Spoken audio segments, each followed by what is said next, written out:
बिस्मिल्लाहिर्रहमानिर्रहीम। अस्सलाम वालेकुम नाज़रीन, आप यूट्यूब चैनल देख रहे हैं। मैं इमरान खान हूँ। नाज़रीन, इमरान खान साहब के जो वकील हैं सलमान सफदर साहब, बैरिस्टर सलमान सफदर, मैं इन्हें अच्छी तरह जानता हूँ। ये बड़े काबिल वकील हैं। इन्होंने सैकड़ों मुकदमात इमरान खान साहब के लड़े हैं और अब इन्होंने एक बहुत बड़ा दावा किया है। दावा उनका ये है कि इमरान खान साहब की अब रिहाई हो जाएगी कानून के मुताबिक। यानी अगर कानून के मुताबिक चलें तो इमरान खान साहब की रिहाई बिल्कुल मैच्योर हो चुकी है।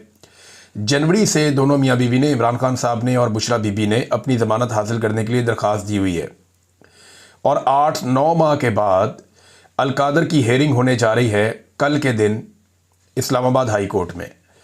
और दोनों की ज़मानत जो है वो कंफर्म है। यानी अगर कोई रुकावट अदालत की जानिब से ना डाली गई तो दोनों को ज़मानत मिल जाएगी और उनकी रिहाई मैच्योर हो जाएगी। यानी असूलन और कानूनी तरीके से इमरान खान साहब को कल रात तक जेल से बाहर आ जाना चाहिए।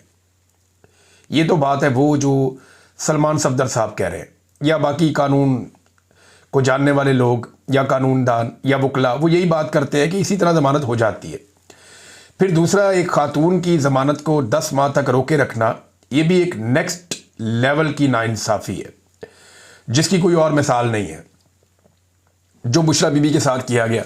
फिर देखें ना, इसमें आप एक दो चीज़ों पे और गौर करें। अच्छा, क्या इमरान खान छूटेंगे या नहीं छूटेंगे, मैं आपको भी बताता हूँ। यहाँ पे इमरान खान साहब से कानूनी इंतकाम लिया जा रहा है। तोशाखाना केस में पैटर्न इन चीफ जनाब इमरान खान साहब को एक ही हकायक पर मुकदमा में तीसरी बार ट्रायल किया जा रहा है। यानी मुकदमा एक ही नौयत का है, अब तीसरी मरतबा इमरान खान साहब को उस पर ट्रायल किया जा रहा है।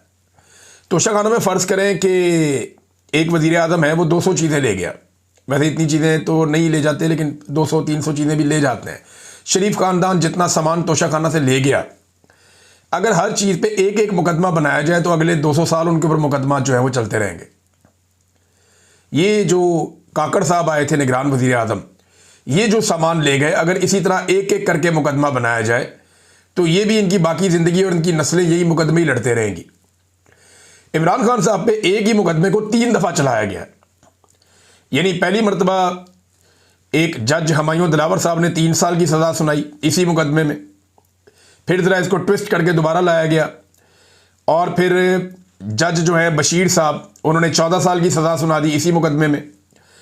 और अब तीसरी मरतबा एक और जज के साथ यही मुकदमा ला के फिर अडियाला जेल में ट्रायल किया जा रहा है।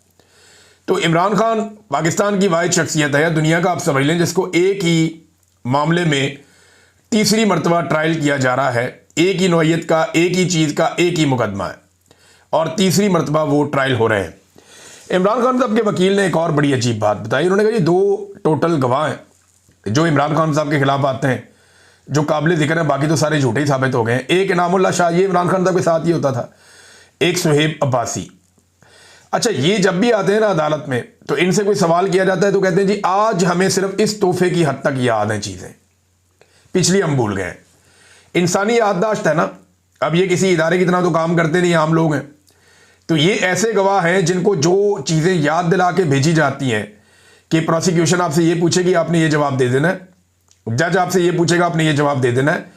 इस तोहफे से मुताल्लिक आपसे जो भी बातें होंगी वो अपने आप को याद दिला दी हैं।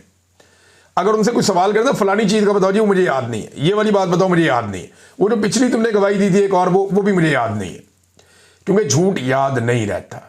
लिहाजा इन्हें एक ही तोहफे के ऊपर तैयारी करवा के भेजा जाता है और ये आगे बता दें जी इस तोहफे की हद तक हमें सिर्फ मालूमात हैं। अब अंदाज़ा करें गवाह भी इनके पास कैसे कमज़ोर हैं। जजों को तो ऐसे गवाहों को नॉर्मली जज उठा के अंदर कर देते होते हैं झूठी गवाही में और गुमराह करने में अदालत को।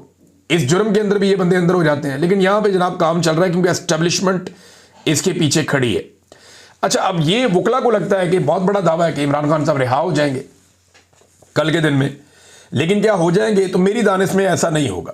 इमरान खान साहब की रिहाई ऐसे नहीं होगी।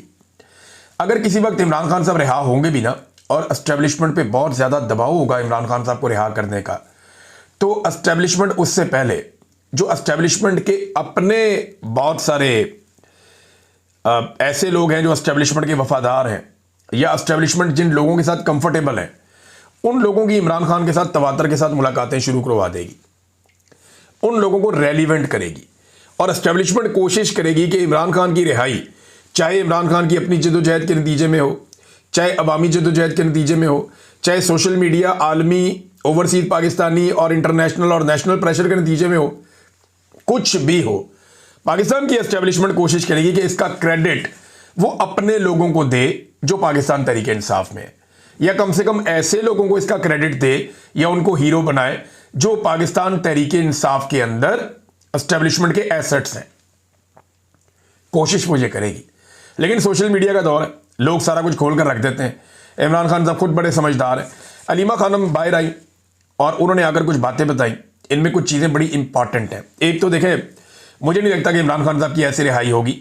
मेरे ख्याल में अलीमा खानम को भी यही लगता है और उन्होंने भी ये कहा कि ये तोशाखाना में इमरान खान साहब को पहले सजा देंगे और उसके बाद फिर अलकादर में ज़मानत मिलेगी, वरना ये होगा नहीं। क्योंकि बुशरा बीबी को भी अभी अंदर रखना है, वरना बुशरा बीबी को तो अब तक बाहर आ जाना चाहिए था। अच्छा जी, इमरान खान ने कहा कि इन्होंने पहले ही सज़ाएं लिख कर रखी होती हैं और ये सज़ाएं इन्होंने सिर्फ मुझे सुनानी होती है। इनके गवाह झूठे साबित हो रहे हैं, वरना अभी तक मैं बाहर आ जाता। इमरान खान साहब ने भी वही बात की।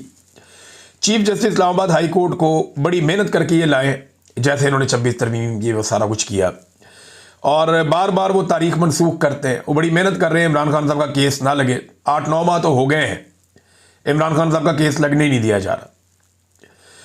जो सबसे इंपॉर्टेंट बात इमरान खान साहब ने की कि वो बार बार आए, इमरान खान साहब ने बार बार इसके ऊपर बात की जब उन्हें मौका मिलता था, और बार बार आकर उन्होंने वादिया तीरा के वाक़े पर अफसोस का और दुख का इजहार किया। इमरान खान साहब ने कहा कि ख़वातीन और बच्चों की शहादत पे उन्हें बहुत तकलीफ़ है। उन्होंने कहा कि मैं 1 साल से कह रहा हूं कि ऑपरेशन ना करें, यहाँ पे कोलेटरल डैमेज होगा, इसके नतीजे में नफरतें बढ़ेंगी और दहशतगर्दी बढ़ती चली जाएगी, और खैबर पख्तूनख्वा की हुकूमत को ट्रैप कर दिया गया है। अफगानिस्तान में भी वो ये कह रहे हैं कि इसी तरह हुआ था, जब अमेरिका दहशतगर्दों के ऊपर अटैक करता था या हमले करता था तो कोलेटरल डैमेज बहुत बड़े पैमाने पर होता था। करजई की और गनी के जो 2 अदवार गुजरे हैं उसमें उन्हें ये बहुत बड़ी प्रॉब्लम हुई है कि तालिबान जहां पे भी जाते थे उन्हें बहुत बड़ी सपोर्ट इसलिए मिलती थी कि लोगों के साथ जुल्म बहुत हुआ था ऑपरेशन के नाम के ऊपर। तो ये इमरान खान साहब ने मिसाल दी। फिर उन्होंने कहा जी आसिम मुनीर साहब की जो अफगान पॉलिसी है उस पर शदीद तनकीद की इमरान खान साहब ने। तफसीलात आ जाएंगी, मैं आपके साथ शेयर करूंगा। और कहा जी अफगानों के खिलाफ बयानात भी दिए गए, हमले भी, बेदखलियाँ भी, ड्रोन हमले भी, ये सारी चीज़ें इमरान खान साहब ने कहा गैर ज़रूरी और गलत हैं। आसिम मुनीर साहब सारी दुनिया में जाते हैं, इनको जाना चाहिए था अफगानिस्तान, और अफगानिस्तान जाके अफगानिस्तान के साथ मामलात करने चाहिए थे, क्योंकि पाकिस्तान का अमन वहाँ पे जुड़ा है। इमरान खान साहब कहते हैं कि आसिम मुनीर साहब जो मौजूदा ऑपरेशन हो रहे हैं उससे 2 मकासद हासिल करना चाहते हैं। नंबर 1, उन्हें आलमी सतह पे पजीराई मिल जाए, तारीफ हो जाए कि वो मुजाहिद है जो दहशतगर्दी के खिलाफ खड़ा है और लड़ रहा है। तो ये ऑपरेशन शुरू करके वो एक ये तासुर बनाना चाहते हैं आलमी सतह पे। नंबर 2, पाकिस्तान तहरीक इंसाफ की मुकम्मल तबाही इससे उनको हासिल होगी, क्योंकि तहरीक इंसाफ जो है वो खैबर पख्तूनख्वा में उनकी हुकूमत है। जब इतनी दहशतगर्दी बढ़ेगी, लोगों का कत्लेआम होगा, ऑपरेशन के नतीजे में कोलेटरल डैमेज होगा, तो वहाँ जो इंतज़ामी जमात है वो कमज़ोर पड़ जाएगी। ANP के साथ भी इमरान खान साहब कहते रहे माजी में ये हुआ था। अब अगर आप गौर करें कि ये अफगानिस्तान के बारे में पॉलिसी बदली कैसे, लोग कहते हैं कि इमरान खान और शहबाज शरीफ दोनों की सोच में फ़र्क है। ऐसा नहीं है, ये जनरल बाजवा और जनरल आसिम मुनीर की सोच में फ़र्क है।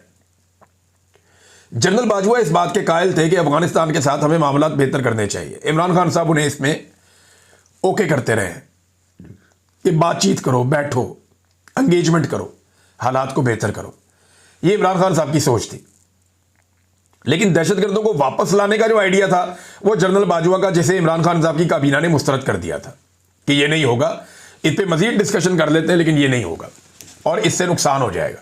हमें पहले अफगानिस्तान की हुकूमत को एंगेज करना चाहिए, बातचीत करनी चाहिए। लेकिन फिर इमरान खान साहब की हुकूमत खत्म करके बाजवा साहब ने अपनी मर्जी कर दी और दहशतगर्दों के जत्थे वो पाकिस्तान में बुलवा लिए।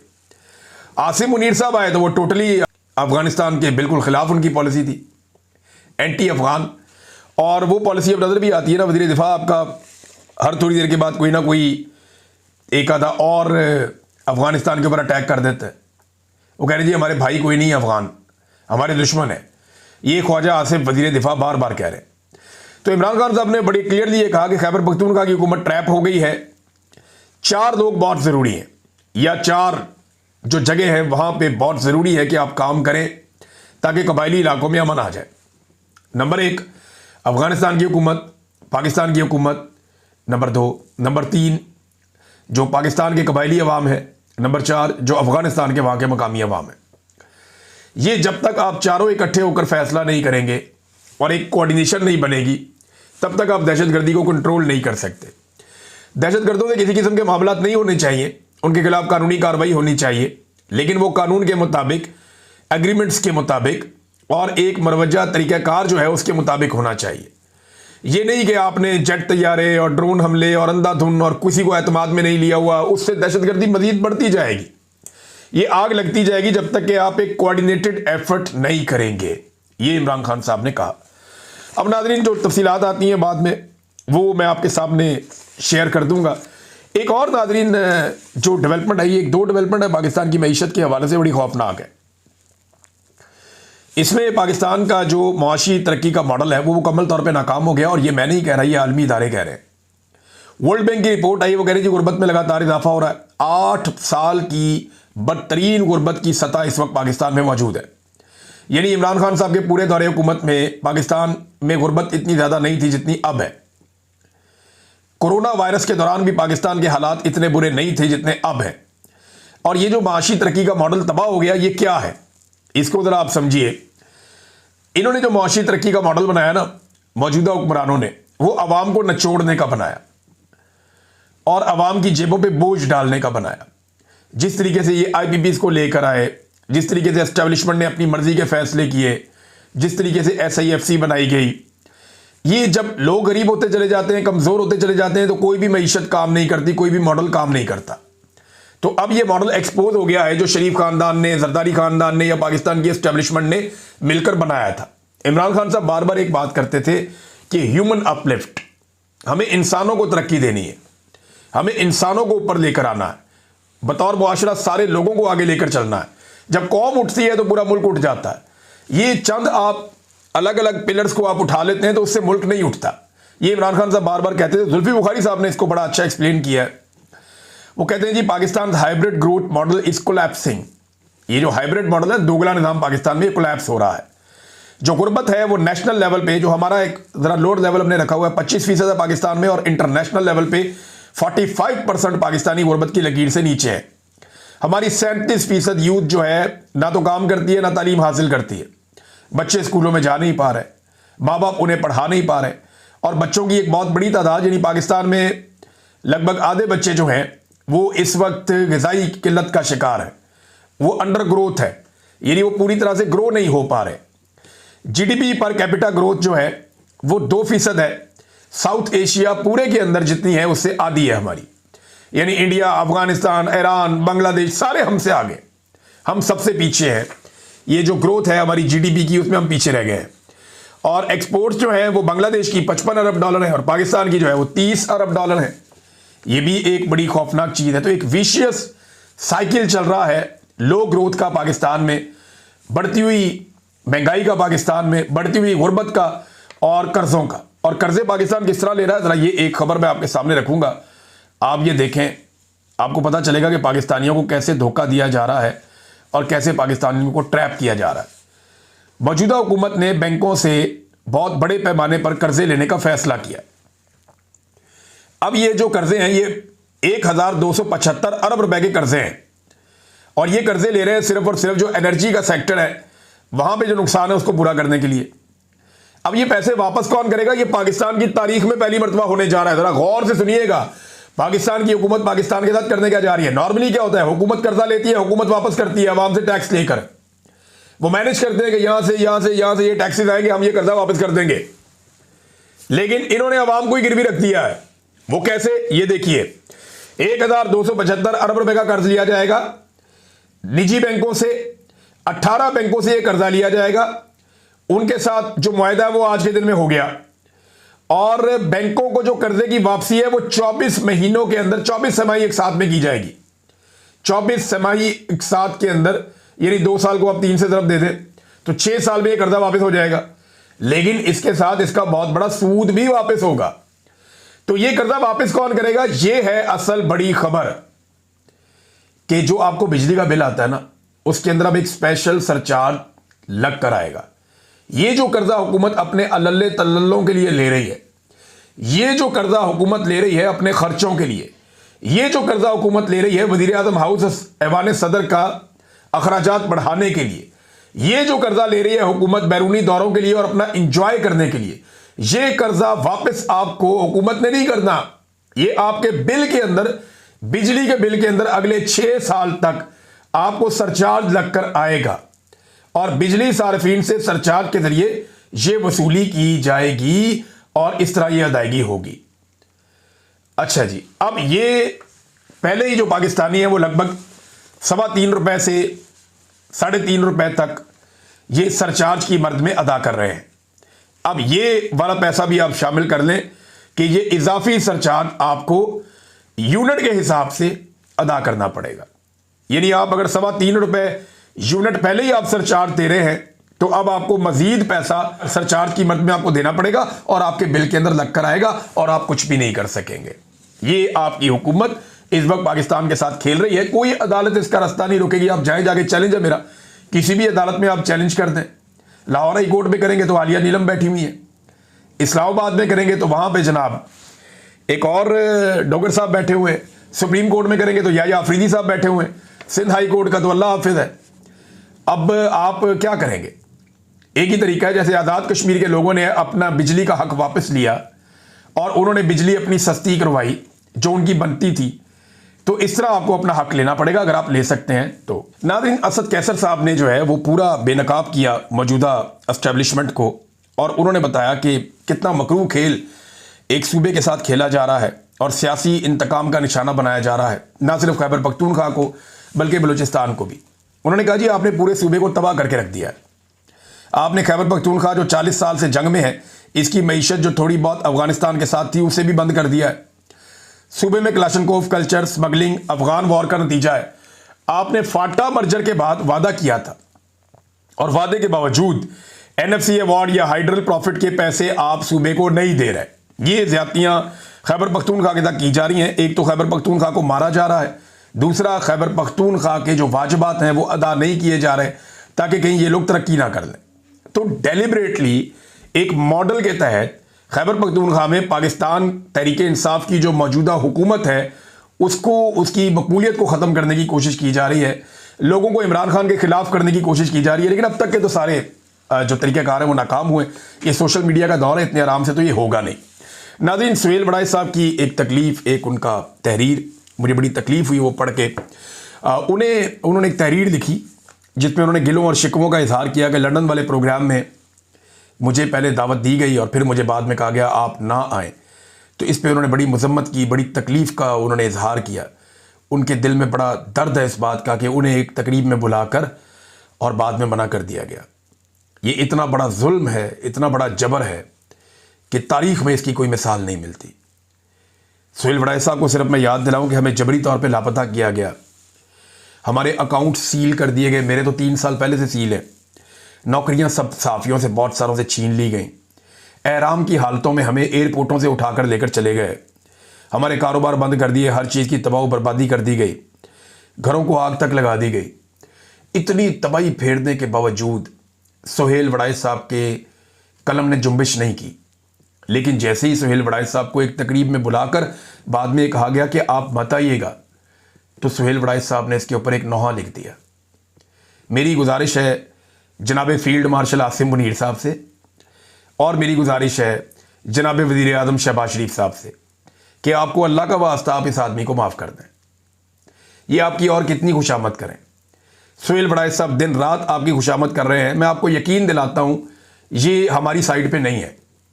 मैं आपको यकीन दिलाता हूँ कि सुहेल वड़ाई साहब बिल्कुल हमारी साइड पे नहीं है। वो रूल ऑफ लॉ के लिए, आज़ादी इज़हार राय के लिए बिल्कुल कुछ नहीं कर रहे। ना वो पाकिस्तान में अवामी मैंडेट के लिए आवाज़ उठा रहे हैं, ना वो जमहूरियत के लिए आवाज़ उठा रहे हैं, ना वो पाबंद सलासल लोग जिनके ऊपर फस्तायत की जा रही है उनके हक़ में कोई आवाज़ उठा रहे हैं। मैं आपको यकीन दिलाता हूँ मौजूदा रजीम को, वज़ीर आज़म को और फील्ड मार्शल को कि सुहेल वड़ाई साहब आपके आदमी हैं, ये आपकी साइड के बंदे हैं, आप इन्हें माफ़ कर दीजिए। मैं आपको ये भी यकीन दिलाता हूँ कि आज के बाद जो गलती इनसे हुई ये आइंदा नहीं करेंगे, क्योंकि मैं अच्छी तरह जानता हूँ कि सुहेल वड़ाई साहब का गुजारा नहीं होगा जब तक कि वो पावर कॉरिडोर्स में नहीं फिरते रहेंगे, जब तक कि उन्हें वो सारी सहूलतें जो पहले से मैसर हैं वो उन्हें मैसर नहीं रहेंगी। और वो प्रोटोकॉल जो उनको पहले आपने अनायत किया हुआ था, जब तक कि वो प्रोटोकॉल वापस आप उन्हें अनायत नहीं करेंगे तब तक सुहेल बड़ाई साहब तकलीफ में मुब्तला रहेंगे। तो हमारे इस दोस्त की तकलीफ को कम कीजिए। आपकी बड़ी मेहरबानी आर्मी चीफ और वज़ीर आज़म, आप दोनों से गुजारिश है कि सुहेल बड़ाई साहब का जो आपने छोटी मोटी सज़ा देने का आपने ये सिलसिला शुरू किया है वो प्लीज़ आप ख़त्म कर दें, प्लीज़ आप ख़त्म कर दें। आप इन्हें वो ना बनाएं जो वो नहीं है। नाज़रीन, फलक जावेद साहिबा का पता चल गया है और मेरी मियां अली इशफाक साहब से बात हुई। उन्होंने एक पटिशन की थी इस्लामाबाद हाई कोर्ट में, लेकिन फिर उनकी गिरफ्तारी दायर कर दी गई है। पकड़ा तो उन्हें गया इस्लामाबाद से, अब पुलिस बहाने बना रही है जी हमने इचरे से पकड़ा है, लाहौर से। तो ये तो गलत है, झूठ है। रिटन रोड थाना में उनकी गिरफ्तारी दायर की गई है। गालिबन जो एक केस किया हुआ था इंफॉर्मेशन मिनिस्टर ने सूबाई, उस केस के अंदर इनको जो है पेश किया जाएगा अदालत में। सुबह ज़िला कचहरी में इनको पेश किया जाएगा नईम बख्श साहब की अदालत के अंदर।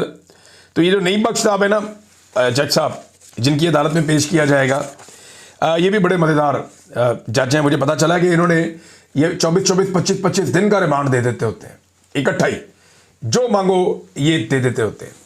तो अब ऐसा तो नहीं लगता कि जल्दी फलक जावेद साहिबा की ज़मानत हो जाएगी, लेकिन अच्छी बात यह है कि कम से कम वो अब पब्लिक हो गई हैं। कम से कम ये पता चल गया है कि उन्हें किस मुकदमे में और कहाँ पे रखा गया है, और अब मामला जो है वो कानून के दायरे के अंदर है। अब वकला देख लेंगे। अली इशफाक साहब इस केस को देख रहे हैं। उम्मीद करता हूँ कि जैसे वो हमेशा केस लड़ते हैं ऐसे ही वो यहाँ पे भी इंसाफ लेने की कोशिश करेंगे। अब तक के लिए इतना ही। अपना ख्याल रखिएगा, अपने चैनल का भी। अल्लाह हाफ़िज़।